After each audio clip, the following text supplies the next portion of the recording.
Yellowstone National Park is a place of incredible beauty and dangerous mystery. Majestic mountains, silent forests, and wildlife attract millions of tourists from all over the world. But sometimes this paradise on Earth turns out to be a dark mystery.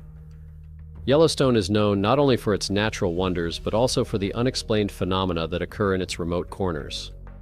Many of them remain unsolved, fueling conspiracy theories, rumors of paranormal phenomena, and speculation about the mystical origins of the events. In our today's installment, we tell you about mysterious disappearances in Yellowstone that defy any explanation. The stories of Austin King, Paul Lammers, and Daniel Kemp will make you wonder, what really lies behind the silence and majesty of these places?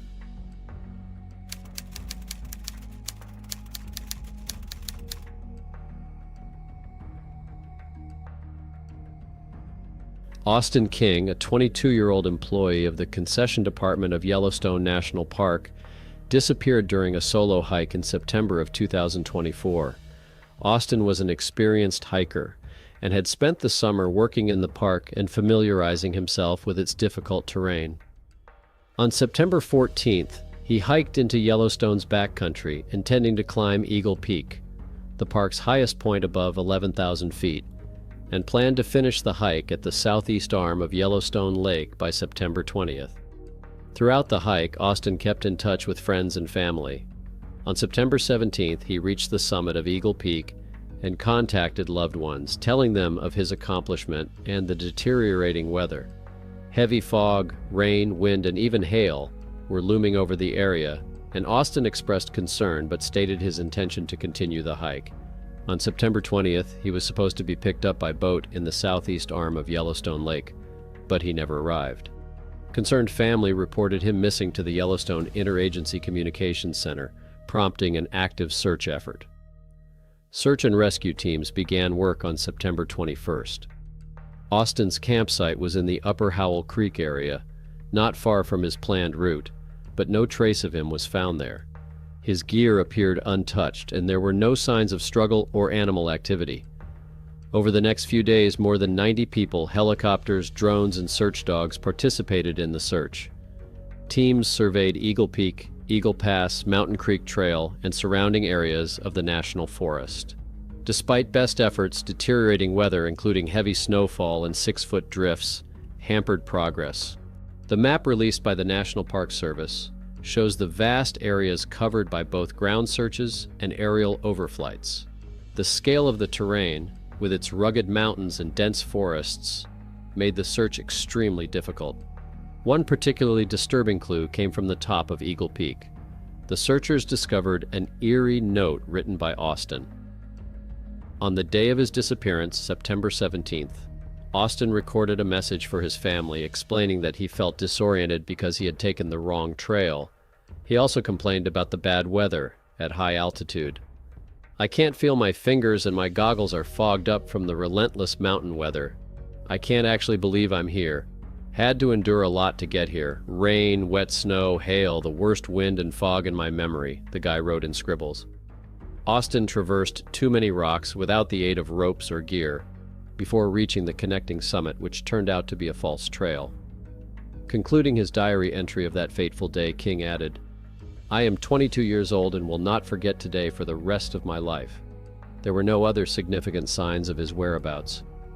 Experts ruled out the possibility of animal predation, and forensic analysis of his recent phone calls and messages yielded no other leads. By the 2nd of October, with no additional leads and conditions deteriorating, the National Park Service switched from a search and rescue operation to recovery efforts. This decision, while difficult for Austin's family and friends, recognized the growing possibility that he may not have survived. Austin's father, Brian King Henke, expressed gratitude to rescuers for their efforts but vowed to continue the search on his own. He plans to resume his efforts in the spring of 2025 when the snow melts and the area becomes more accessible. Austin's story garnered much public and media attention, emphasizing the dangers of backcountry hiking and the unpredictability of Yellowstone's wilderness. His family and friends have urged anyone with possible information to contact the Yellowstone Interagency Communications Center. Austin King was known for his adventurous spirit and love of the outdoors. His disappearance is a sobering reminder of the difficulties and risks associated with exploring remote areas. His family and loved ones have not given up hope that he can still be found, although the search is moving into its next phase. The case remains open, and search efforts, both official and volunteer, will likely continue in 2025 when conditions improve. For now, the mystery of Austin King's disappearance remains one of Yellowstone's unsolved mysteries.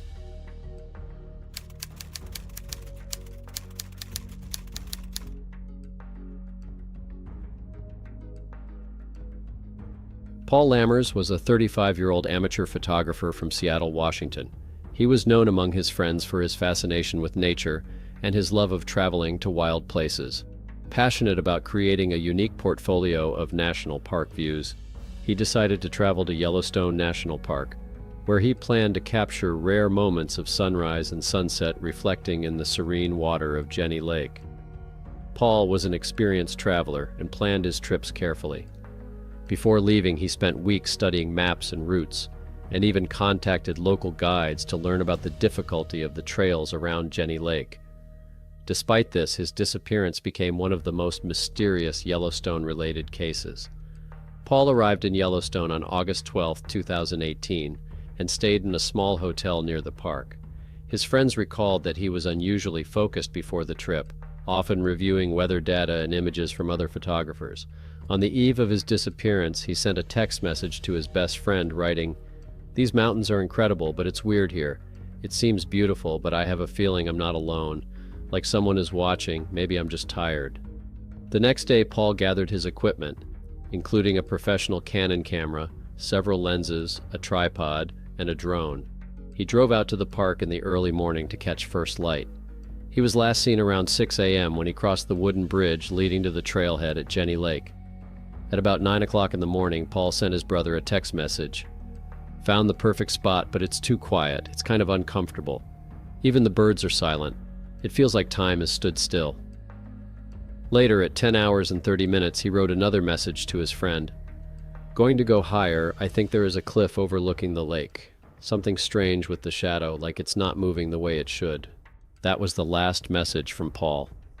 His phone had been disconnected at about 11 o'clock in the morning, according to the carriers. Attempts to contact him throughout the day were unsuccessful. When Paul did not return by evening, his friends staying at the hotel reported him missing to park security. A massive search began involving rangers, volunteers, and helicopters. They surveyed the area around Jenny Lake, including trails and bluffs where he might have gone. However, no trace or personal belongings of Paul were found. Even his drone, which could have given clues to his last whereabouts, has not been found. The only clue was the barely visible shoe tracks that suddenly broke off in the soft soil near the edge of the cliff. Paul Lammers' disappearance has spawned numerous theories, each attempting to explain what may have happened on that fateful day. While many of them have a rational basis, there are also speculations that go far beyond the conventional. Here's a detailed look at the major theories. Jenny Lake is surrounded by cliffs, narrow trails, and dense forests, making it potentially dangerous for hikers. Paul could have stumbled or lost his balance, especially if he was focused on capturing unique shots without noticing the surrounding danger. Footprints found near the cliff may indicate that Paul was too close to the edge. His equipment, including his camera and drone, may have fallen with him. The rangers carefully examined the bottom of the cliff and the bottom of the lake, but found no trace of a body, camera, or even fragments of clothing. If Paul had fallen, traces of it should have remained. How could the footprints have suddenly disappeared? It looks as if Paul just vaporized. Why didn't his body or equipment resurface in the lake?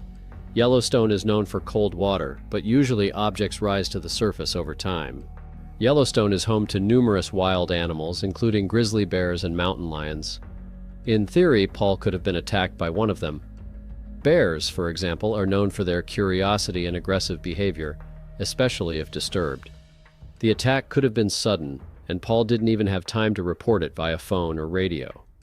Wild animals can also drag a body and personal belongings into hiding, but even if an animal has carried it away, there are usually traces of fur, blood, or particles of clothing left behind.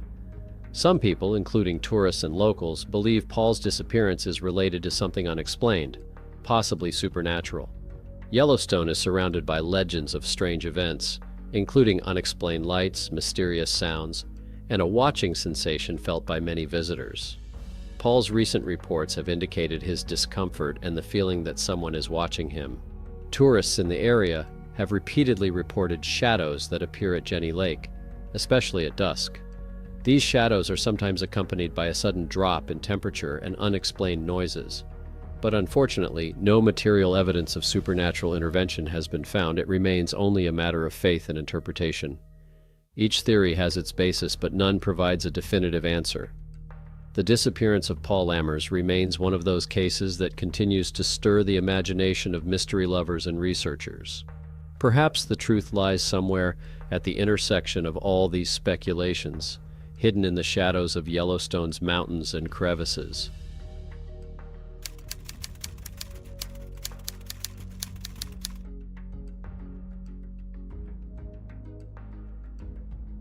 In July of 1991, Daniel Kemp, a 25-year-old outdoor enthusiast from Bozeman, Montana, embarked on a 5-day hike in Yellowstone National Park that was supposed to be relaxing and full of adventure. Daniel was no stranger to the wilderness. Having grown up near the Rocky Mountains, he spent countless weekends hiking, traveling, and honing his survival skills. Yellowstone, with its vast, untouched wilderness, had always intrigued him, and this trip was a personal challenge for him to explore its little-visited areas. Daniel carefully planned his route, which was to begin at the Beckler River and pass through the Shoshone Geyser Basin before ending in the Beaver Creek Valley. He informed his family of his route and took detailed maps, a compass, a sturdy tent, and enough food for the trip. Being an experienced outdoorsman, he also took along a first aid kit, hunting knife, and whistle in case of emergencies. Before leaving, Daniel promised his parents that he would check in at the end of the hike on July 19th. Confident in his abilities, he set off for the park on the morning of July 14th, a bright and sunny day. Daniel's journey began smoothly. Rangers on the trail near the Beckler River remembered him as polite and well-prepared, and several hikers reported seeing him on the trail on July 14th and 15th. He was last seen by a group of hikers at Shoshone Geyser Basin on the afternoon of July 15th. He spoke with them briefly, mentioning his plans to camp at Shoshone Lake in the evening, and then move toward Beaver Creek. Campers later recalled that Daniel seemed calm and confident, showing no signs of worry or anxiety. He mentioned the unpredictable weather, but did not seem concerned about the possibility of a storm. This was the last confirmed meeting with him. When Daniel did not return home on July 19th, his parents became concerned. By July 21st, after no contact with Daniel, they alerted park management. A search and rescue operation began that same day, and rangers began at Shoshone Geyser Basin, the last known location of his whereabouts. The initial search centered on the trail between Shoshone Lake and Beaver Creek Valley. Rangers found evidence of a recent campground near the lake that matched Daniel's route. His camp looked untouched. His tent was still set up, and his backpack remained inside. However, one detail was immediately puzzling. His boots were neatly placed near the tent, and slightly damp socks were found nearby. There were no signs of animal fighting or disturbance, but Daniel was nowhere to be found.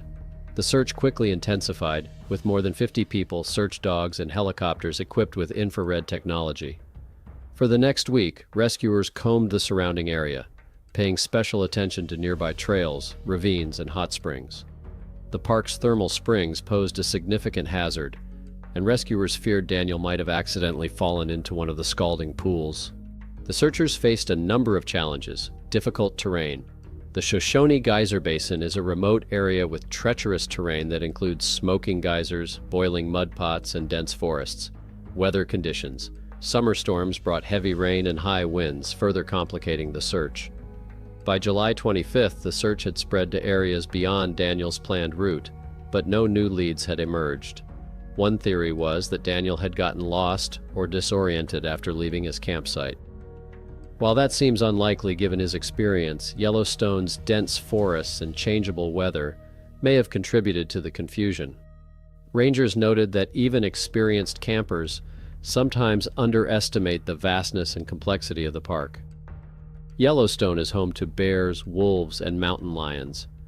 Although the campground showed no signs of animal attacks, rangers could not completely rule out the possibility of encountering wildlife elsewhere. The region around Lake Shoshone is dotted with geothermal springs. It is possible that Daniel, while exploring his surroundings, could have fallen into a boiling pool or been trapped in one of the park's hidden crevices. Although this rarely happens in Yellowstone, some have speculated on the possibility of foul play. This theory was not given much credence because the area was remote and there was no indication that another person was near the campsite.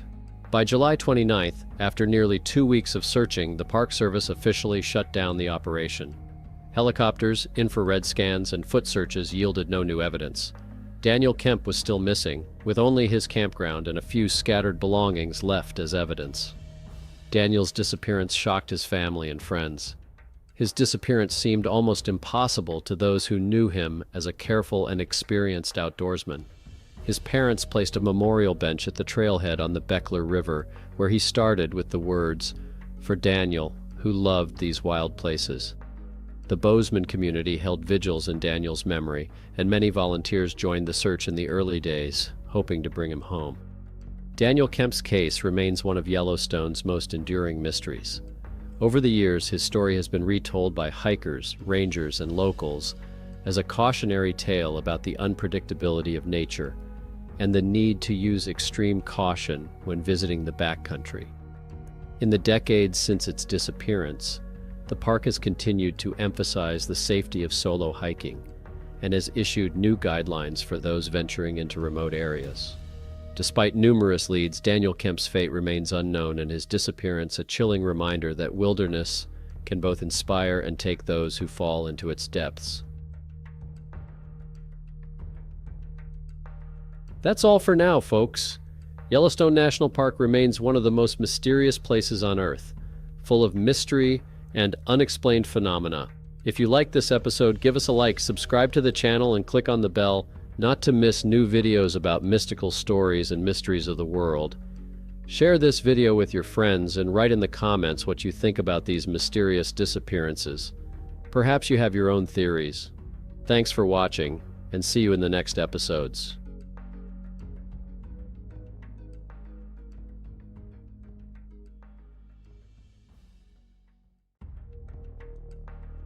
There are places in the world where people go for adventure, inspiration, or to find themselves. But sometimes these journeys end in unexplained disappearances that defy logic and common sense. Today you will learn about two such mysterious cases.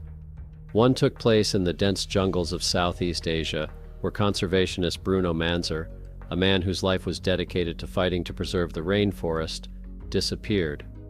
The other was in the quiet forests of Washington State, where the trail of traveler Leah Roberts ended as abruptly as her adventure began. These stories are filled with strange circumstances, conflicting clues, and questions that no one has yet found answers to. They continue to unsettle people's minds with their unknown and twisted plots, making us wonder again and again, what really happened?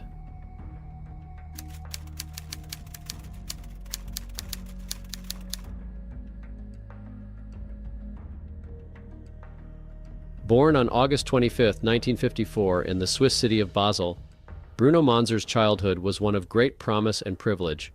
He grew up in a wealthy family and was a bright, free-thinking boy. However, despite the fact that his parents expected a career in medicine, young Bruno chose a different path.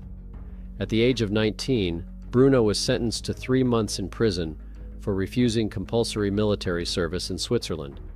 Inspired by Mahatma Gandhi's idea of nonviolence, he relished his status as a political prisoner and upon leaving prison wished to live a simple and contented life. From 1973 to 1983, he worked as a shepherd in the Swiss Alps, practicing crafts, herbalism, and speleology. He learned to make, fire, and lay his own bricks. He fashioned leather, raised bees, and even made his own clothes by weaving the wool of the sheep he tended, and for a long time this was enough to keep Bruno happy. But around the age of 30, he developed a deep and abiding thirst for travel. In 1984, Bruno visited the Malaysian state of Terengganu, where he joined an expedition to explore Gunung Mulu National Park. It was here that he first learned about the nomadic tribe known as the Panun. Bruno later said that he wanted to find the deeper essence of humanity in people who still lived close to their nature. So he set out to find this tribe. Not satisfied after the first failures and many subsequent attempts, Bruno finally found the nomadic Panan tribes in the upper Limbang River in May 1984. At first, the Panan tribesmen simply ignored him, being too wary of the crazy white man to approach him. After a while, however, the Panans were impressed by Bruno's resilience and, after proving that he had no ill intentions, eventually accepted him into their villages. During his time with the Panans, Bruno learned all sorts of jungle survival skills.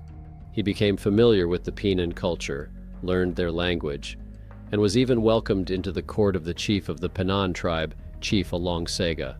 Bruno wore a loincloth while hunting with the tribe's warriors, using a blowgun and poison darts to kill birds, primates, and even snakes. In Switzerland, Bruno was nicknamed Tarzan, and many said he had finally lost his mind. But among the Panans, he was known as Lucky Panan. Lucky Panan simply means Panan man. But make no mistake, it was the highest compliment they could pay him. It was almost an official induction into the tribe. He had survived malaria, a near-fatal snake bite, and had survived a fall from a mountain after hanging from a rope for just under a day. It is obvious that Bruno could have coped with the jungle, but even more perplexing is what happened to him next. By 2000, Bruno had been making long trips into the rainforests of Southeast Asia for more than 15 years. He was actively involved in the fight against deforestation in the region, but unfortunately made many enemies in the process. He was hated by logging companies. He was hated by those who needed cheap timber. And because of his high-profile corruption allegations, Malaysian politicians tried to ban him from entering their country. Bruno was forced to turn his sights to Indonesia. And in February 2000, he found himself on the jungle trails of Kalimantan. Bruno was accompanied by a film crew from his Bruno Manser Fund, as well as the organization's secretary, John Quensley. There he separated from Quenzi and the film crew and continued his journey with another unarmed companion. The journey lasted 2 weeks, crossing mountains and rivers on foot and by boat, with the only respite being a few hours of sleep in a canvas hammock. On May 18th, Bruno reached the border of Sarawak and Kalimantan. There, Bruno and his companion spent their last night writing a short message on a postcard to his girlfriend Charlotte, who had remained in Switzerland. Taking an oath that he would see to the delivery, Bruno gave the postcard to his companion, who later said that he looked perfectly happy and healthy when they parted. Afterward, Bruno went off into the jungle alone. According to John Quinsley, Bruno crossed the Sarawak-Kalimantan border on May 22nd. He was then spotted by a Pinyan friend, a man named Palyu. On May 25th, Palyu said Bruno was carrying a 30-kilogram backpack and was heading toward a mountain called Bukit Batu Lawi. Bruno told Palyu that he intended to climb the mountain, but when asked if he needed company or help, Bruno declined. Palyu wished him luck and said goodbye, but he did not know that this was the last time anyone would see Bruno alive. After Bruno did not return to the Foundation campground within the allotted time, John Quensley and the film crew enlisted the help of Panan tribesmen to find him. They surveyed the area around the Limbang River and even tracked down Bruno's last campsite before his attempt to climb Batu Lawi. They followed Bruno's machete trail through dense forests until the trail reached a swamp at the foot of Bukit Batu Lawi. But unfortunately, there was no sign of him returning from the swamp, nor of anyone else who had come to the area. The Bruno Foundation paid for a search and rescue helicopter as well as a mountaineering team to traverse the limestone peaks of the mountain. However, citing extreme danger, none of the climbers wanted to tackle the last 100 meters of the steep limestone that forms the summit of Batu Loi. After the descent, the climbers concluded that if Bruno had attempted the limestone summit, it was very likely that some tragic accident would have befallen him. With this in mind, they made a second trip up Batu Loi, focusing on places where Bruno might have landed in the event of an unfortunate fall. However, mysteriously, no trace of Bruno's body, equipment, or clothing was found. The climbers enlisted the help of 2 very experienced local guides and asked for their opinion on where Bruno's body might have gone. They spent several days searching various nooks and crannies, but again finding nothing, The local guides were extremely puzzled by their opinion. If Bruno was not in the places they predicted, they had to rule out a mountaineering accident as the cause of his disappearance. If Bruno had climbed the mountain, he must have come down alive. There was simply no other explanation for why he was gone, at least not a rational one. Upon learning of Bruno's disappearance, his friend Charlotte contacted the foundation to inform them of the important event. In the last postcard he had written to her before climbing the mountains, Bruno complained of diarrhea and a broken rib. He also complained of extreme fatigue, but was determined to accomplish something he had forgotten to tell her about in the postcard. It seems that Bruno was searching for something that compelled him to venture alone into the jungles of Indonesia. But what if the object of Bruno's search was the very thing that made others search for him in turn? As the search became increasingly desperate, Bruno's distraught companions enlisted the help of psychics, soothsayers, and even tribal necromancers. In some cases, their predictions diverged dramatically, but they all agreed on one thing: Bruno was alive. Encouraged by the supposedly supernatural insight of their consultant, the Bruno Foundation asked the Swiss Federal Department of Foreign Affairs to launch an official investigation into his disappearance. They agreed, and another search party set out into the jungle in hopes of bringing Bruno home. But this time, too, despite the huge amount of money and man-hours spent on the search, their efforts were fruitless, and they returned empty-handed. In November 2001, Bruno was honored with an award from the International Society for Human Rights. This award should have meant a lot to a man who had dedicated his life to defending the rights of indigenous peoples. Just a few months later, however, he was presented with an award that he may have considered even more significant. In January 2002, hundreds of Panan tribal members gathered for a funeral ceremony known as Atawai. They paid tribute to the missing Bruno Manser, celebrating his life and courage, and then said goodbye to his eternal spirit. The tribal leaders called him Lakitawang, or the one who was lost, as saying the names of the recently deceased is a great taboo in Panasian culture. After subsequent expeditions failed to find any trace of Bruno, a civil court in Basostat declared him legally dead on March 10, 2005. 5 years later, to mark the 10th anniversary of the disappearance, a memorial service was held at the Elizabethan Church in Basel. It was attended by about 500 people. No one called him Tarzan anymore, and only a few addressed him as Bruno out of respect. He was Lucky Tawang, a man who lost his heart in the jungles of Southeast Asia and later lost his life.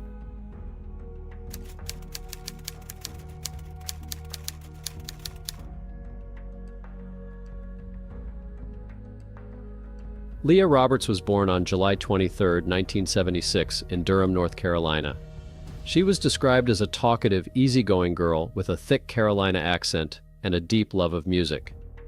By the age of 23, Leah was leading a comfortable life in the town of Raleigh, North Carolina, with her longtime friend and roommate Nicole. But her young life was irreparably marred by tragedy. When she was just 17 years old, Leah's father was diagnosed with a long-term respiratory illness, and just 3 years later, her mother died, unexpectedly, of a heart condition. Leah took a leave of absence to recover from her deep and sudden grief, but when she returned in the fall of 1998, she was nearly killed in a horrific car accident. Her lung was punctured, her femur shattered, and she required a metal rod to be inserted along the length of the bone. In 1999, Leah's dying father passed away during the night. She subsequently withdrew again, which gave her time to help organize her father's upcoming funeral and divide his estate. But it was during this time, or perhaps as a result of the grief she experienced, that Leah became increasingly interested in philosophy and spirituality. Her passion for these topics continued to grow. Despite returning to college in the fall of '99, she spent much more time pursuing her new hobbies than earning her degree. She continued to get good grades and kept partying to a minimum. But then, just a few months before graduating from college, she dropped out. Her friends and family were shocked. But to Leah, it made perfect sense. She didn't need a degree. She wanted to travel. And if the previous few years had taught her anything, it was that you can't waste a minute. But unfortunately, Leah's newfound sense of wanderlust would ultimately be her undoing. On March 9, 2000, Leah and her sister Kara had a long phone conversation. They agreed to babysit the next day and then visit the homes of mutual friends the following days. Ironically, however, Leah never followed through on these promises. That same evening, she packed her bags, took her pet cat, Bia, and set off on a 5,000-kilometer solo road trip across the United States. The next day, when Leah didn't show up for her babysitter's appointment, Kara just assumed her sister had changed her mind. Leah was still processing the loss of her father, so the change of plans didn't cause her any hard feelings. It wasn't until March 13th that Kara realized something was wrong. That's when she went to her sister's apartment to check on her. Finding the front door unlocked, Kara began searching Leah's apartment. As she entered the bedroom, she found a notebook with the words, "Read me," scrawled on the cover. Kara took it, opened it, and found a handwritten note and $3,000 in cash. The note was addressed to her roommate, and it said it was to pay the bills while I was gone. It also said, "Remember, we are all together in thoughts and prayers, and time passes quickly. Believe in me for yourself. Help Shep at Easter at Lottie's house so the kids can have fun. Give Peter my laptop. Give everyone my love. See you soon. Tell Kara not to worry, although she will, per script Leah." Underneath the main text, Leah appears to have scribbled a few more messages on April 23rd. One of them read, "On the road." A second message read, "She'll understand." A third additional message gave her friend permission to stay in her room if she ever came to her town. Leah loved to read books, and one of her favorite authors was Jack Kerouac, and she had a special love for the work of Dharma Burns. According to a close friend, she especially loved the part where Kerouac spends the summer of 1956 as a firefighter on Desolation Peak in rural Washington state. Kara, who had obtained power of attorney for Leah, used it to get her sister's bank records. They showed that Leah was traveling to Washington through the Southwest and West Coast. She was repeating Kerouac's journey. Kara soon discovered that Leah had spent the night of March 10th in Lebanon, Tennessee, and had reached Brooks, Oregon by March 13th. 9 days later, two joggers jogging on a trail in Washington's Whatcom County made a strange discovery while advancing along the trail. While jogging, they noticed an item of clothing hanging from a tree. Further searching led to the discovery of a second article of clothing, after which their attention was drawn to a white vehicle that was parked at the foot of a roadside embankment with heavy damage. The vehicle was a 1993 Jeep Cherokee that was parked on the left side of Canyon Creek Road, just over 30 miles east of Bellingham. The exterior of the vehicle was heavily damaged, with windows shattered and the front of the Jeep crumpled, indicating a severe frontal collision. The ground around the Jeep was strewn with clothing and scattered personal items, including a guitar, passport, driver's license, checkbook, and several CDs. Several blankets had been thrown over the car's broken windows, suggesting someone had used it as a shelter from the elements. But when two concerned joggers shouted to the driver, they were met with only silence. The investigator who arrived on the scene estimated that the Jeep must have been traveling at about 100 kilometers per hour for it to have sustained such external damage. It also rolled over several times before coming to a stop in a thicket of fallen trees arranged vertically and parallel to the road. The investigator stated that anyone in the car at the time of such a crash would have been seriously injured, if not killed. However, detectives were unable to find any evidence that anyone was in the car at the time of the accident. No traces of hair or blood were found. The seatbelt had not been pulled, and there was no damage consistent with the head hitting the steering wheel or windshield. The driver seemed to have simply vanished behind the wheel of his vehicle. It soon became clear that the owner of the Jeep, reported missing a few days earlier, was none other than Leah Roberts. Surveillance footage from a Brooks gas station showed her looking out the window while the clerk paid her bill, as if concerned that she was being watched. But the veracity of that version was never established. In the days following the discovery of the Jeep, two search and rescue teams combed the area around it with dogs and a helicopter. But unfortunately, they found no trace of Leah or her missing pet cat. Search and rescue experts strongly doubted that Leah got lost and died in the woods because she could have been moderately to severely injured after the accident. But they also cited the lack of blood in seatbelts, and one officer even suggested that Leah had intentionally crashed the car while not driving to use it as a makeshift shelter. In his opinion, this was the worst possible scenario because he quite rightly assumed she was not in her right mind. "It doesn't surprise me that she might have gone off and tried to find herself," Leah's brother told Heath a few days after her disappearance. "I was worried about her, but I wasn't really concerned until we got the call that they found her car." A thorough search of the Jeep found $2,500 stuffed in her jeans and a wooden decorative box containing a ticket to the 2:10 p.m. showing of the movie American Beauty at the Bellis Fair Mall the day she arrived in Oregon. But what concerned Leah's family and friends the most was the discovery of her mother's wedding ring, which appeared to have been abandoned with her Jeep.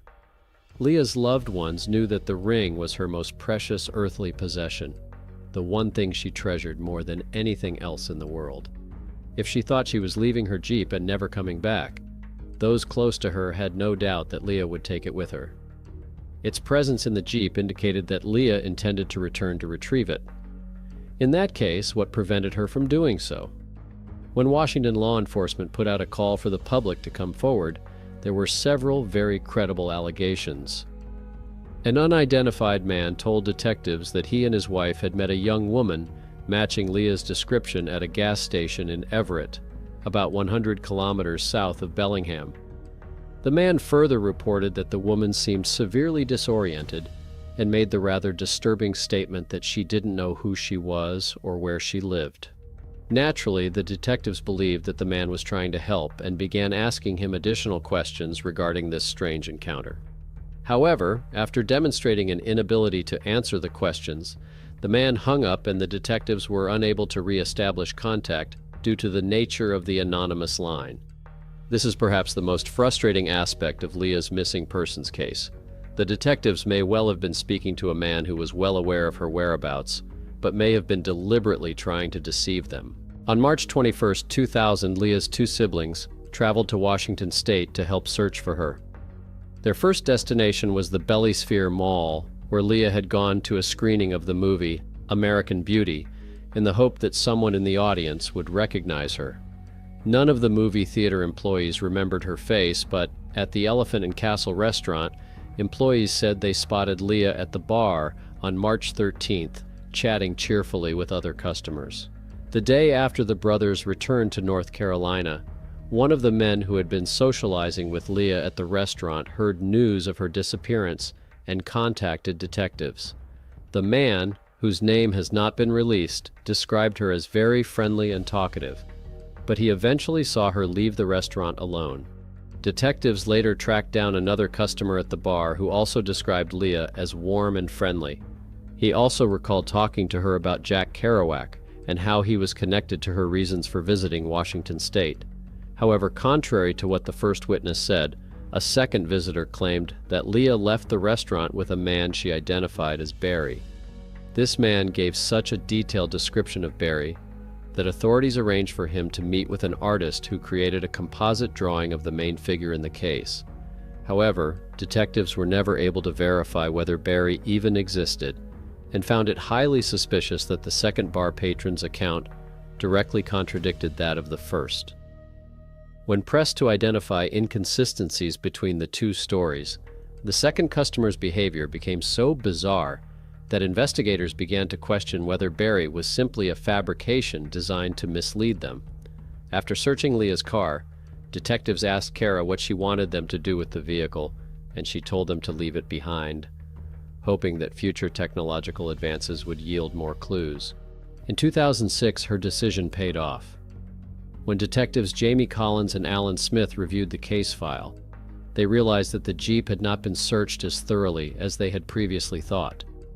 Although the interior had been processed for blood, hair, and fibers, it had not occurred to anyone to examine the hood of the vehicle for evidence.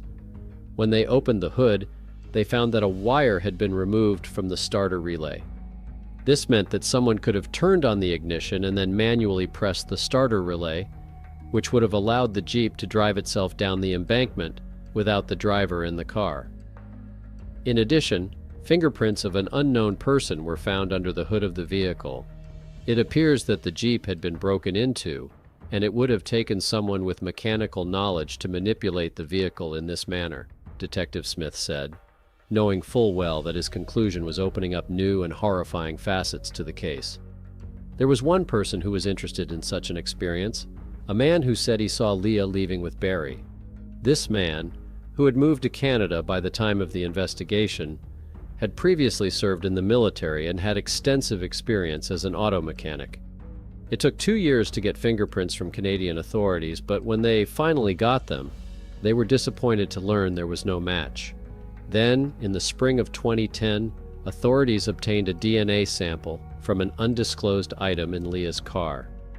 In 2011, they were going to compare that DNA to that of a person of interest, but the results of that test are still unknown.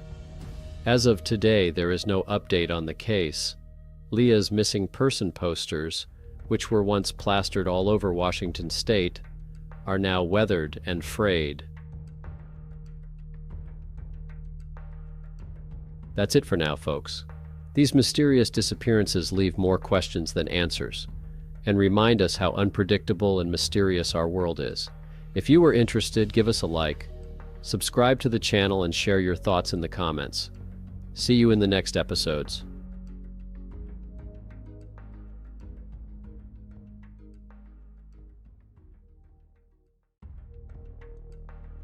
People disappear every day. Some are victims of accidents, others of deliberate crimes. But there are some disappearances that can't be explained. Tracks are blown in the middle of nowhere. Eyewitness accounts get muddled with chilling details. And rescuers face mysteries that defy logic and common sense. Something remains beyond the limits of understanding, as if nature itself crosses people out of this world, leaving no chance to return. In this issue, you will learn about 3 mysterious cases, each of which occurred under strange and inexplicable circumstances. Children, experienced hikers, hunters. No one is immune when familiar landscapes turn into deadly traps. Where is the boundary between reality and irretrievable disappearance? Mysterious forests, merciless deserts, cold swamps. These are places where the laws of physics seem to be broken, and the mind begins to doubt what you see. One step out of place and you're lost forever. What happened to them? Where do you look for answers?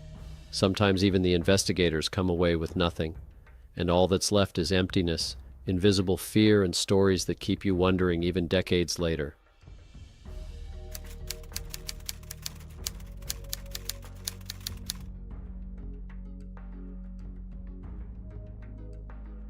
On the morning of June 25th, 1983, the Marshall family woke up early and headed toward the Elkhorn Mountains in Montana. Kim Marshall, a member of the Capital City Radio Club, had been invited to attend a radio operator's picnic in the Helena National Forest, which covers about 1 million acres in west central Montana. It was a beautiful Saturday morning with a clear blue summer sky, and Kim was accompanied that day by his 4-year-old stepdaughter, Nyleen Marshall. Even though she was a child of divorce, Nyleen was a happy and well-behaved preschooler. Only Kim and Nyleen were going to attend the radio operator's picnic that morning. But when they arrived, Nyleen noticed several other children playing in the shallow waters of Maupin Creek. Nyleen told her stepfather that she wanted to play with the other children, but not wanting to let her go unsupervised, Kim refused. Moments later, a 13-year-old girl approached the hesitant Kim and offered to watch Nyleen while he greeted his radio friends. The teenager revealed that they had been catching frogs and offered to teach Nyleen how to do the same. Kim thanked the girl, told Nyleen to go with her, and then headed off to meet his friends. It seemed to him that the teenage girl would be vigilant in keeping an eye on his young stepdaughter, but he was mistaken. Upon returning to Maupin Creek, Kim found that the 13-year-old girl who was supposed to be watching over Nyleen had reported her missing. The girl told Nyleen to stay by the creek and focus on catching frogs and tadpoles, but the girl didn't seem to be paying attention. What started out as normal anxiety soon turned into an eerie panic. As Kim began shouting out her stepdaughter's name, more and more picnic attendees joined the search for 4-year-old Nyleen. Kim Marshall was horrified by the sudden disappearance of his stepdaughter, but that horror only intensified as he familiarized himself with the surrounding area. Maupin Creek was surrounded on all sides by dense forests, steep rocky cliffs, and deep dark mines miles underground. Deadly danger lurked on all sides, and so the intensity of the search increased dramatically. But when Kim asked a group of girls if they had seen little Nyleen, the answer they gave was enough to send Kim into a panic attack. According to the girls, little Nyleen was seen talking to an unfamiliar man wearing a purple tracksuit. One of them later told police that the man suggested they play a so-called shadow game, in which the children had to follow his shadow wherever he went. The older children, who had been thoroughly indoctrinated that strangers were dangerous, refused the stranger's request. Little Nyleen, however, was not so cynical. After a missing persons report was filed, Montana search and rescue teams launched a massive search that covered nearly 1,000 square miles. At the height of operations, in addition to dozens of paid professionals, nearly 3,000 civilian volunteers were involved in the search for 4-year-old Nyleen. Helicopter search teams surveyed the area from the air using thermal imaging cameras in hopes of pinpointing Nyleen's exact location. Special K-9 teams were called in, combing mines, ravines, and waterways, including Maupin Creek, where Nyleen used to play before her sudden disappearance. The report said that one of the dogs, who had been tracing the banks of the creek after detecting Nyleen's scent, stopped abruptly. For many, this was cause to ponder something deeply chilling. Little Nyleen had been suddenly and violently snatched from the land and then carried off into the woods. Fearing foul play, search and rescue teams stepped up their efforts, scouring the surrounding hills and forests for any trace of the missing girl. However, after just 5 days, the weather in the region took a sharp turn for the worse, and authorities suspended the search until safer conditions prevailed. In the absence of professionals, many civilian volunteers continued the search despite the harsh weather and danger, hoping to bring Nyleen home. Unfortunately, on the 10th day of the search, the highest-ranking official announced that the operation had been called off. The decision sparked outrage among volunteers who couldn't believe that search and rescue personnel were simply packing up and leaving. "I have children of my own," said one of the civilian volunteers, who had tears in his eyes as he spoke to reporters. "I sympathize with the mother. What happened here is horrible, just horrible." In the months that followed, Nyleen's face began to appear everywhere.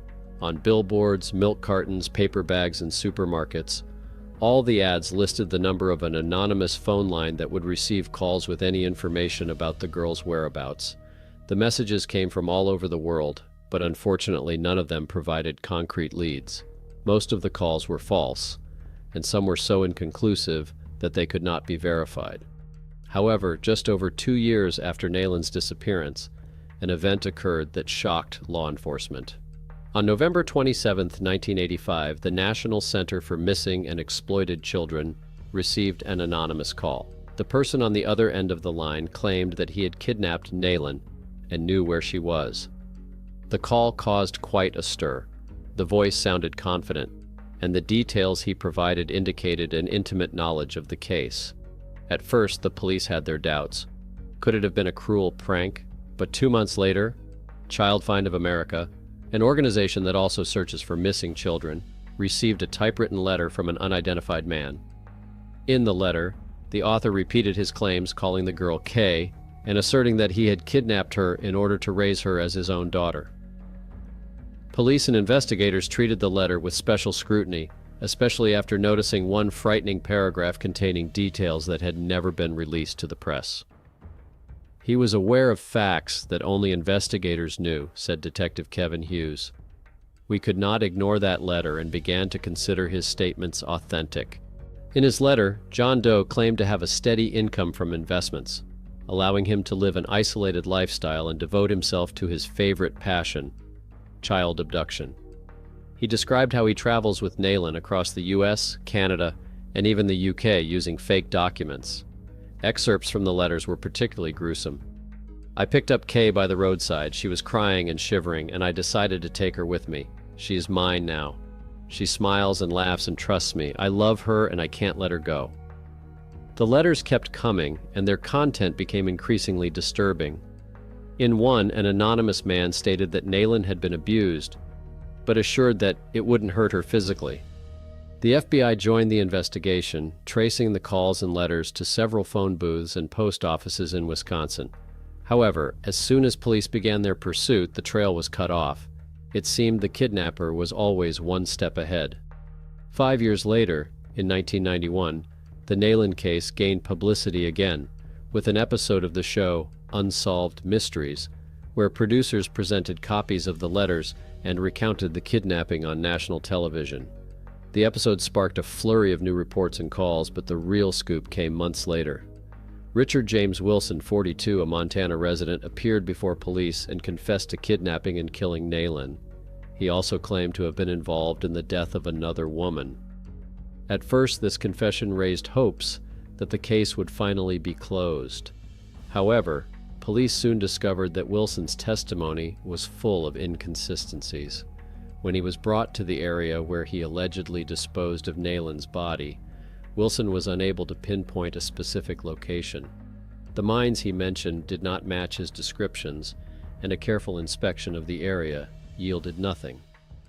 After checking Wilson's mental state, it became clear that he was suffering from severe mental illness, and his confession was not credible. "We can't rule him out completely, but the evidence against him is non-existent," Jefferson County Sheriff Tom Don said. In 1995, a new tragedy befell the Marshall family. After moving to Japan and making plans for a new beginning, Kim and Nancy Marshall decided to move to Mexico. Nancy went ahead to find a place to live, but was soon found dead in her hotel room. Although Mexican authorities initially claimed the death was natural, further investigation revealed that Nancy had been bound and beaten, and valuables were missing from her room. It was only through the efforts of private investigators and pressure from Kim that the case status was changed to suspicious homicide. 20 years later, in 2018, new attention to the Nyleen case was brought to the case by letters mailed from Cincinnati, Ohio. Companies and individuals received envelopes with no return address, with mysterious messages related to the girl's disappearance.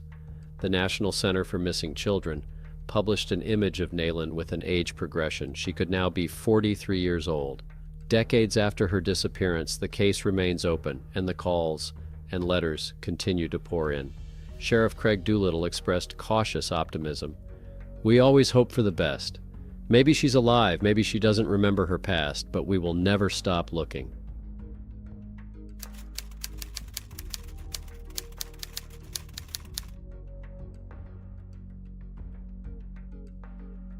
On July 20th, 2006, the Randolph family embarked on a journey across the southwestern United States.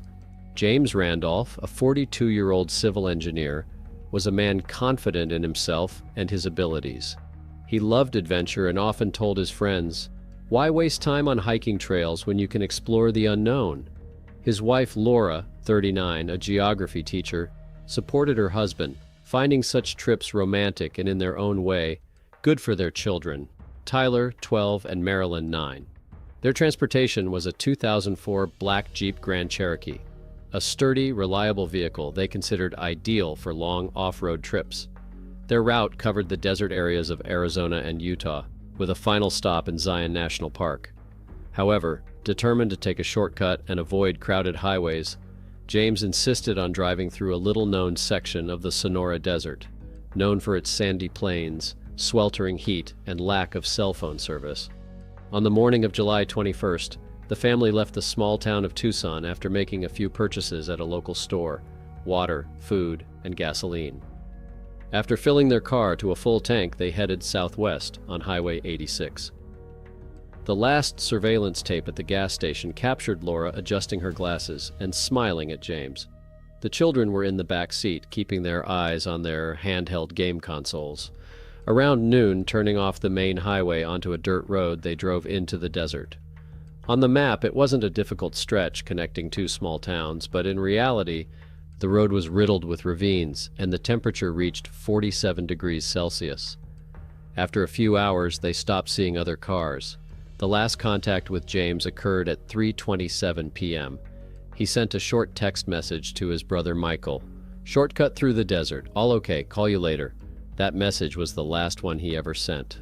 On July 29, 2006, 8 days after the Randolphs stopped contacting each other, Arizona authorities launched a search operation. They interviewed family, friends, and relatives and obtained a map of the estimated route. A light trail of the SUV was found 2 days later on a remote sandy road near the Gila River. When the rescue team reached the vehicle, they were confronted with a strange and frightening sight. A black Jeep Grand Cherokee stood in the middle of a perfectly flat road. The car was in good condition. The wheels were intact, the windows were not broken, there were no signs of an accident. The tank was fully filled with gasoline, and inside was a few days' supply of water and untouched groceries. However, the interior of the car was empty. The ignition key was lying on the driver's seat and the doors had been left open. Around the car were observed haphazard footprints that diverged in different directions. At first it appeared that people were walking in circles, but upon close inspection, investigators noticed something strange. The footprints suddenly broke off in the sand, as if their owners had vanished. The rescuers who first reached the car were experienced people. They had been involved in searching for missing hikers in the mountains and deserts of Arizona for years, but what they found around the car threw them off balance. Footprints, deep, clear footprints, led away from the car, fanning out in all directions. It seemed as if each member of the family had gone in a different direction. The sand, in which the footprints remained clearly visible, stretched for several meters from the car, but then they broke off. There was no sign of a return, no sign of continuing onward. One of the investigators later said that at that moment he felt as if the people had just been picked up off the ground. The inside of the vehicle was also not a mess. Laura and James' phones, their portable chargers, and maps were on the front seat. The backpack in the back seat contained the children's personal items: Tyler's toy, Marilyn's notebook, and books. The strangest item in the cabin was a mirror panel neatly leaned against the passenger door, though neither Laura nor James had mentioned that they were carrying anything like that. After inspecting the car and its contents, the rescuers noticed the temperature anomalies. The interior of the SUV had a much lower temperature than the outside, although the windows were tightly closed. Local experts attributed this to the fact that the car had been parked in the sun for a long time, but there was no logic to it. The dashboard was cool to the touch, and the water bottles seemed slightly frostbitten. On July 30th, 2006, the search for the Randolph family was expanded. Helicopters, film crews, and additional volunteer groups were brought in. However, the area where the car was found was notorious for its dangers. Dense thickets of chaparral and cacti alternated with sand dunes, and in the heat of over 50 degrees, neither people nor dogs could work for long. Several finds were made during the search. About 200 meters from the vehicle, the team found evidence of a strange hole in the sand. It was deep, with smooth walls, as if someone had dug it out on purpose but then filled it back in. Footprints were also visible around the hole, but they belonged to one person, not four. Another group came across a child's hairband worn by Marilyn snagged on a thorn bush. The bandage was clean, not frayed, as if someone had carefully placed it there hours ago. Meanwhile, desert anomaly experts began to consider alternative hypotheses. The Sonora region is known for a phenomenon locals call dead silence. Travelers have repeatedly reported that in certain parts of the desert, sounds disappear. You can't hear the wind, footsteps, or even your own breathing. Many claim to lose their sense of time and orientation, and some claim to see mirages or human figures that seem to call to them. However, scientists could not confirm this information. Climate scientists have speculated that the Randolphs may have been victims of heat stroke and hallucinations caused by the extreme heat, but no one could explain why the family left the car with a full tank of fuel and water and footprints skirting the void. On August 1st, 2006, 10 days after the disappearance, investigators decided to resort to aerial photography. Helicopters scoured the area, taking pictures of the terrain. One of the images captured something strange, a barely distinguishable figure standing in the middle of a sandy plain, about 3 kilometers from where the car was found.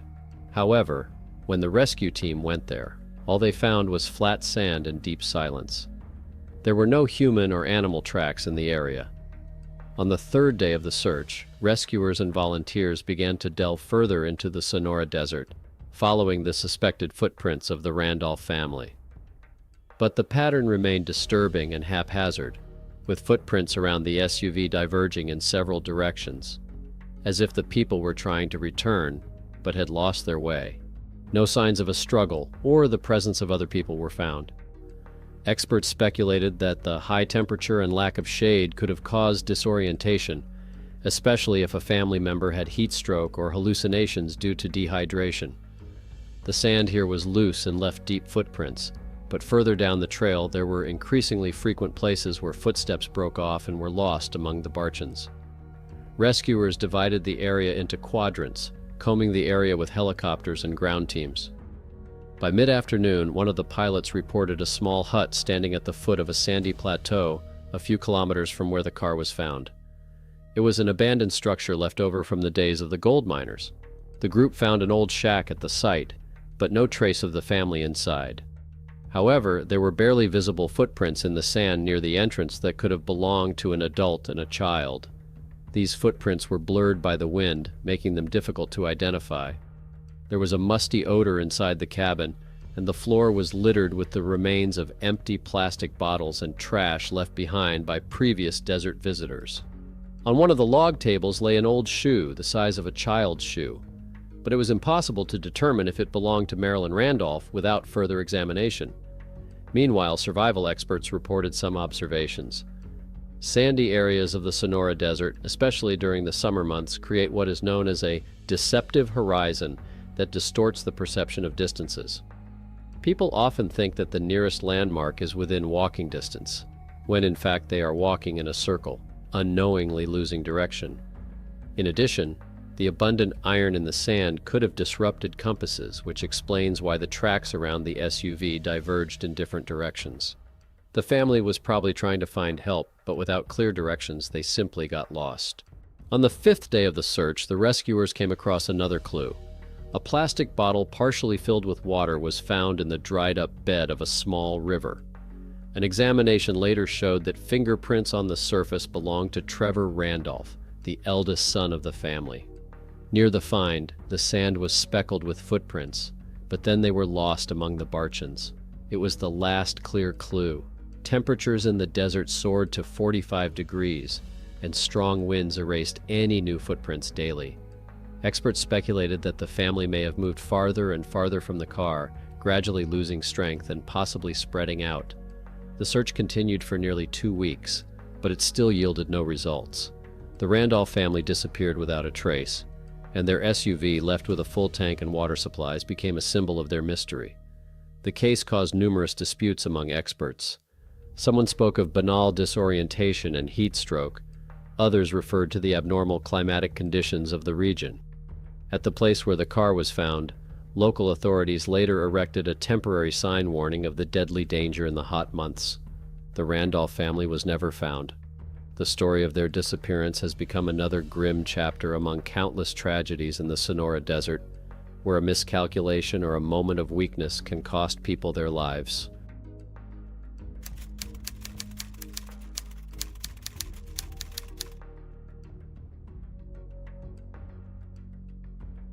On October 17, 1998, 2 hunters, Jack Taylor and Harry Willis, went hunting in northern Michigan, in the Luce County swamp area of the Hiawatha National Forest wilderness. The area was known for its wilderness, marshy soils, and a sinister reputation among locals who told tales of ancient disappearances and wandering lights.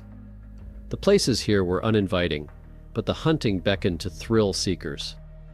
Jack Taylor was an experienced hunter, accustomed to the impenetrable woods.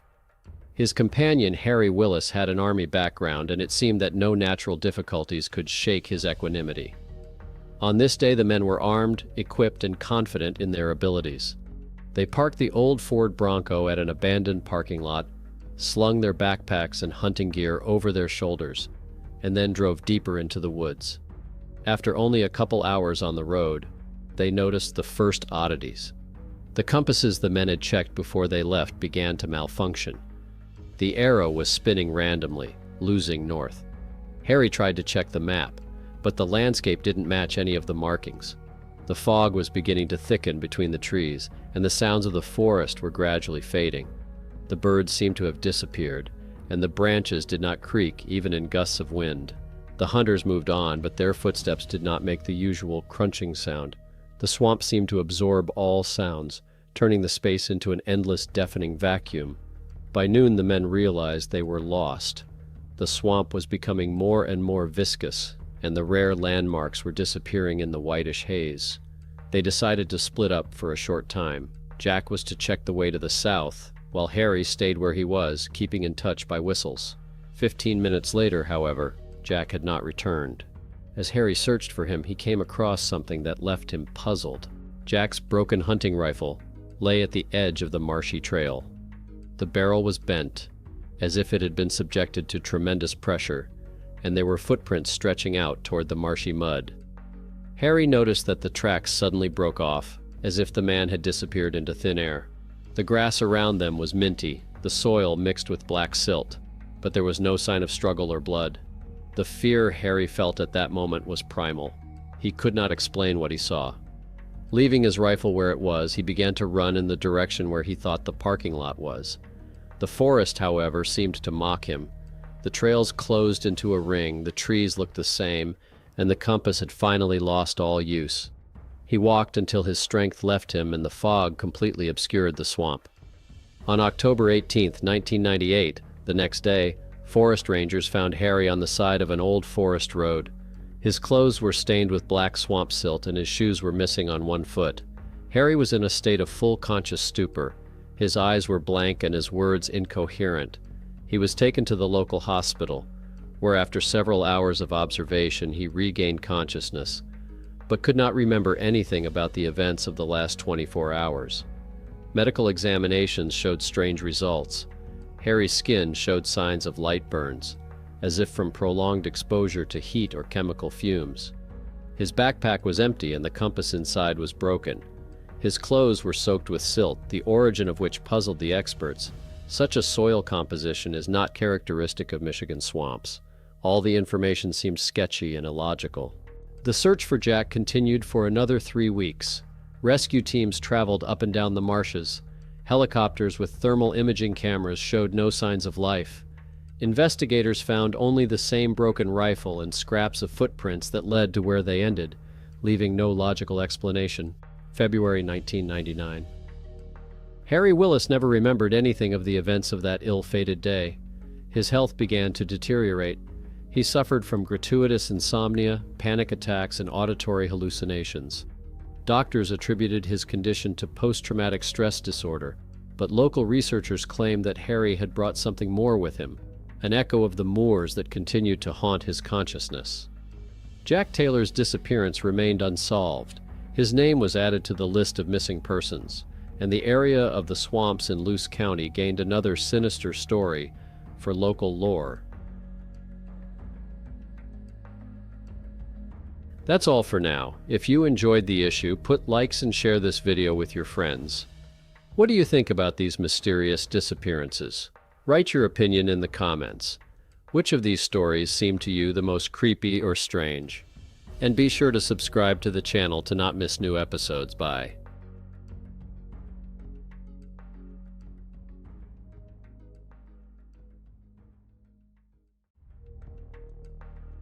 When people take a trip into the wilderness, they rarely consider how easy it is to disappear among majestic landscapes, dense forests, or endless snowfields.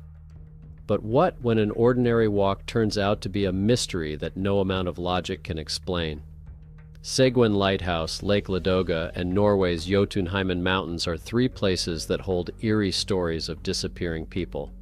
There's no mysticism or ghosts in these stories, just facts that send chills down your spine. Today, you'll learn 3 mysterious disappearances that are forever buried in archives, local legends, and the memories of those who have tried to find answers. What started out as an ordinary adventure has become one of the greatest mysteries of these places.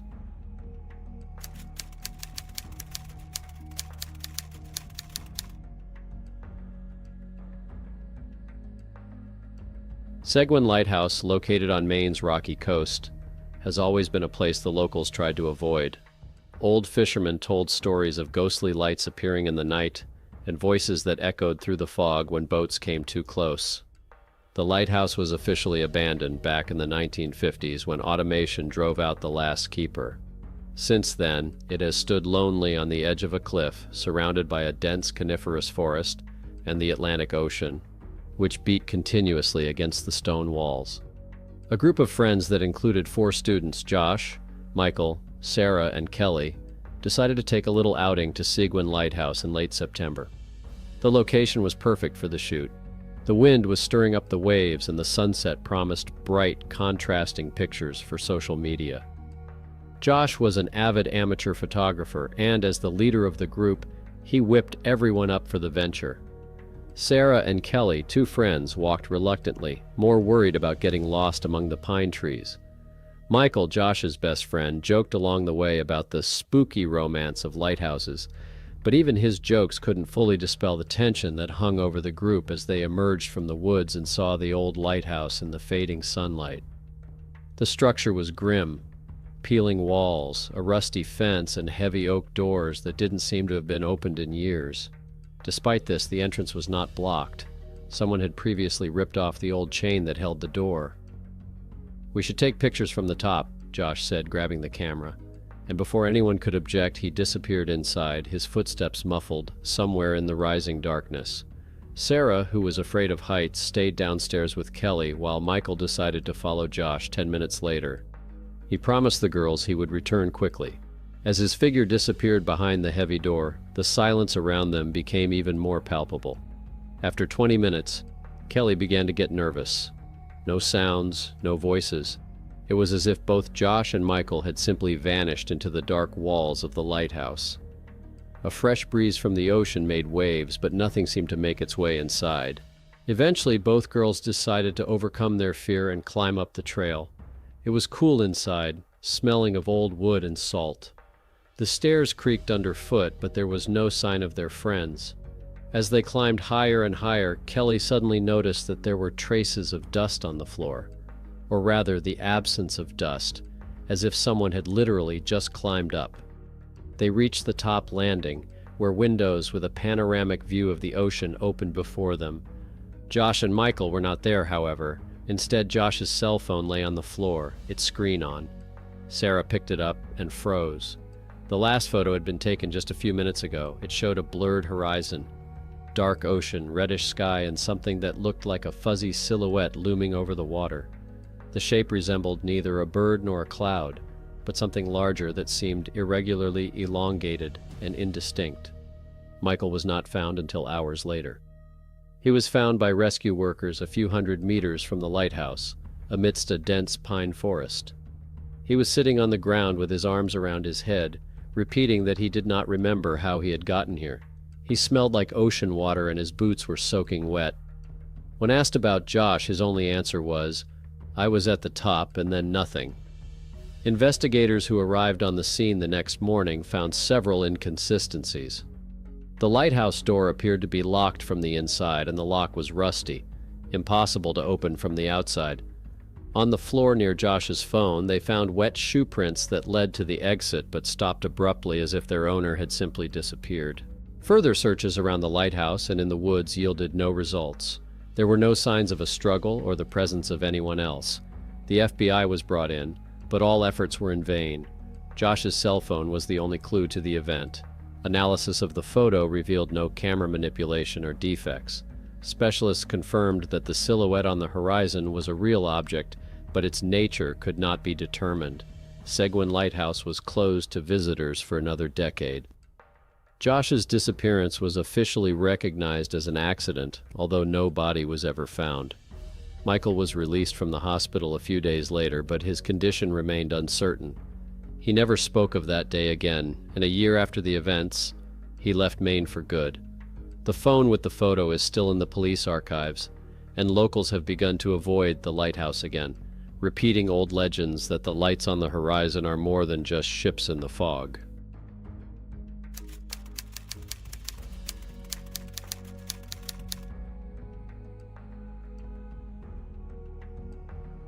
The Melnikoff family traveled to Lake Ladoga at the end of July 1989, when summer was already drawing to a close. but the sun was still warming quite generously. They stayed on a wild shore, in a picturesque bay, surrounded by pine forests and smooth boulders. The father, Oleg, worked as an engineer and rarely allowed himself a vacation. The mother, Irina, hoped for at least a few days of quiet, away from the hustle and bustle of the city. 9-year-old Artem, their son, was a restless and inquisitive boy who immediately began exploring the area. They pitched their tent near the water, a little further away from the main trail. Oleg immediately started fishing. Irina laid out a plaid and books, and Artem was allowed to play near the forest, but on the condition that he would not go far. Tall pine trees began literally a few dozen meters from the shore, and their trunks stood so sparsely that the forest did not seem dangerous. "Not more than a voice's distance," Irina warned. Artem nodded and, grabbing a stick, ran towards the trees, pretending to be a knight or an explorer. Several hours passed. The day was calm and warm, but towards evening, when the sun began to slip toward the horizon, Irina raised her head from the book and noticed that her son disappeared somewhere. Oleg, who had just returned from a fishing trip, tried to call Artem, but only silence answered. They searched for him until dark. Oleg walked several trails shouting for his son, while Irina stayed near the tent in case Artem returned. After several hours of fruitless searching, they called the police. The search unfolded already at night. Rescuers, local residents, and cynologists with dogs came to the place. The forest around the cove was calm, but a sense of tension hung in the air. People searched the area with flashlights, combing the ground meter by meter. The dogs picked up the trail immediately near the spot where Artem had last been seen, but their behavior was troubling. They stretched deep into the forest, in an almost perfect straight line, oblivious to obstacles. Fallen trees, ravines, and dense thickets, which seemed impossible to overcome, did not stop the dogs. By morning, they had traveled several kilometers deep into the forest, but the trail broke off as suddenly as it had begun. No belongings, no sign of struggle, just solid forest and silence. Artem was found the next day in the morning. He was found by a local hunter 10 kilometers from the camp in a clearing among the pine forest. The boy was sitting on the ground with his arms around his knees, staring at one point. There were no injuries on him except scratches on his hands and face. The hunter immediately called rescuers, and the boy was returned to his parents.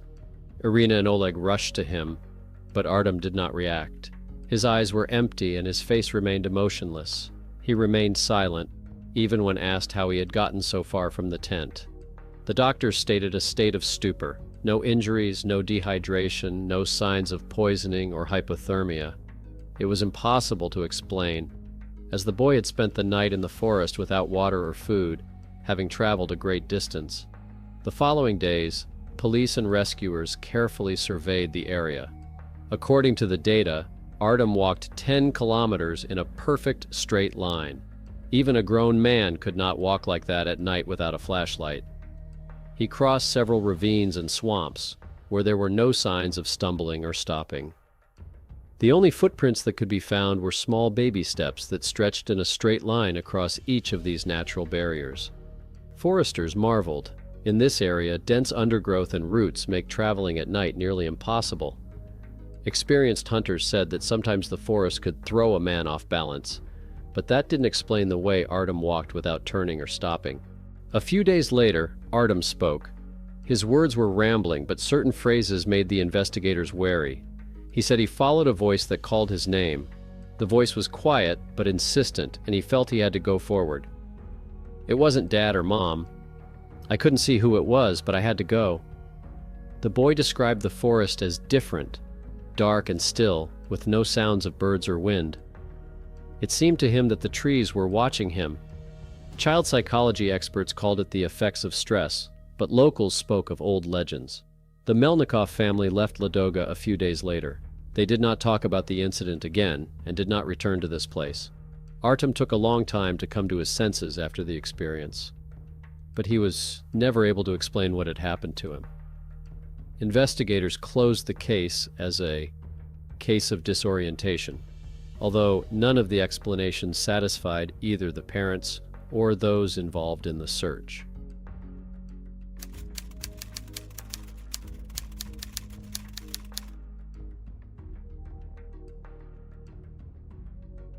Jotunheimen is a land where the giants of Norse legends seem frozen in stone. Here, among the glaciers and ridges, there is always silence, which is only occasionally broken by gusts of wind or the echo of stones rolling down the slope. The mountains are mesmerizing and frightening at the same time. Every tourist who comes here knows that nature does not forgive mistakes. Thomas and Anita arrived in Jotunheimen in the spring. The season was still unstable. Some of the snow had already melted, but the higher parts of the trails were covered with ice. This was their first visit to Norway, and they had carefully planned the hike in advance. The route through narrow gorges to the snowfields below the Stuggebreen Glacier was considered medium difficulty, but in such places even medium could become dangerous due to unpredictable weather. Thomas was an experienced hiker and had a good sense of the terrain. His gear, from thermal underwear to navigation equipment, had been picked out to the last detail. Anita took her camera and a small backpack with snacks and water. She didn't like extreme sports, but the scenery they saw on the first day fascinated her. Blinding white snow against a blue sky, jagged teeth of peaks and dark silhouettes of rock walls that rose to the clouds. They followed a winding path that looped between the rocks, gradually gaining altitude. As the sun began to sink into the horizon, they reached a gorge that led to a wide snow glade, the final point of the route before the glacier ascent. "I'll go ahead and check the trail," Thomas said, leaving Anita near a large boulder where she sat down to rest. He turned and disappeared between the huge rocks, his footsteps quickly disappearing into the silence.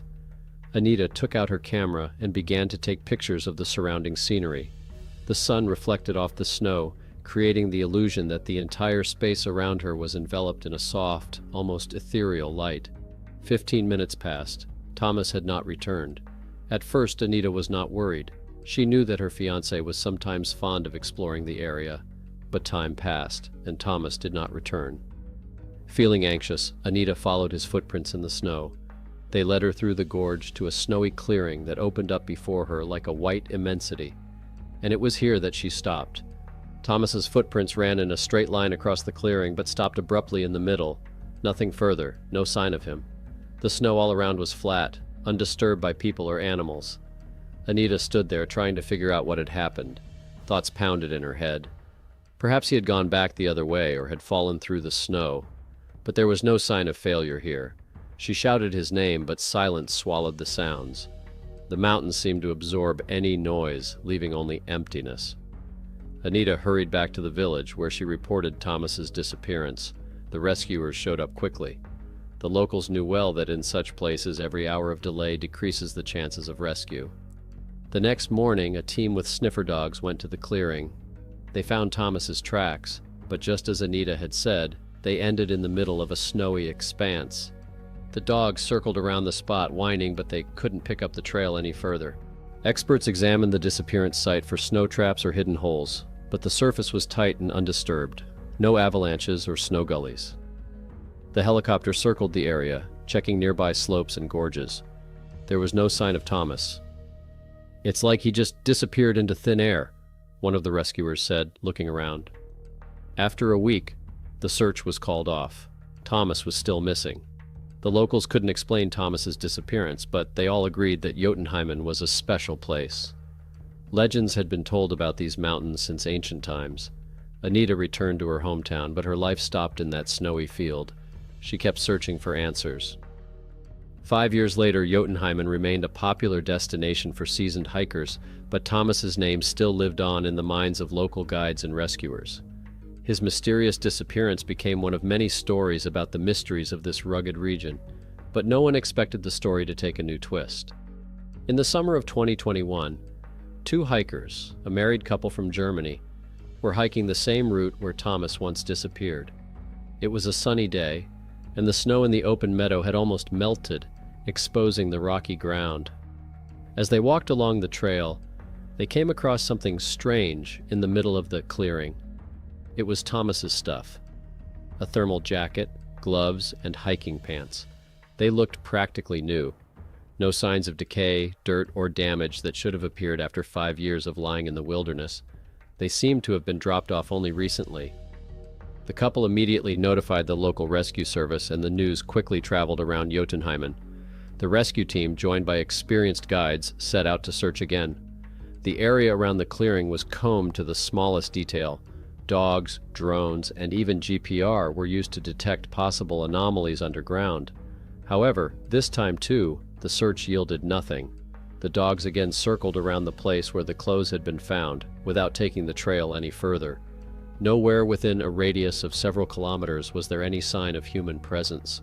The feeling that Thomas had simply vanished into thin air remained unchanged. The discovery of the clothes sparked new discussions. Some experts speculated that the clothes might have come from animals, but the fact that they showed no signs of wear or damage disproved that theory. For Anita, it was a return to the nightmare she had been trying to put behind her. She traveled to Jotunheimen again, but Thomas's clothes gave her no answers, only new questions. Thomas had never been found. Despite repeated searches, no new trace of him had been found. Clothes found in a clearing 5 years after his disappearance only added to the mystery. Investigators came up with several theories, one of which suggested a possible kidnapping of Thomas. They speculated that he might have been taken the day his footprints broke off in the snowy clearing, and years later, for unknown reasons, planted his clothes back. But this theory had more questions than answers. Why did the clothes look like they had just been put down? Who did it and why? Other experts leaned towards the version of natural anomalies, which are sometimes observed in the Jotunheimen Mountains. The absence of traces around the clothes and the inability of dogs to pick up the trail only increased speculation about phenomena that could not be explained. Thomas's family never received definitive answers, and his disappearance remained one of many unsolved cases that turned this part of the mountains into a place for legends and eerie lore. Now the snow glade is rarely visited by anyone who stays long. Travelers pass the area quickly, each trying not to look at the vast white plain where once the footprints of man broke off forever. All of these stories have something in common: the silence that comes after the disappearances and the footprints that break off into nothing. The mind refuses to accept such events, but the facts remain. People have disappeared and there is no explanation. What was it? Human error, unrecognized natural phenomena, or something more that we cannot understand? That's all. Subscribe to the channel, put likes, and write your thoughts in the comments under this video. Until new meetings, visit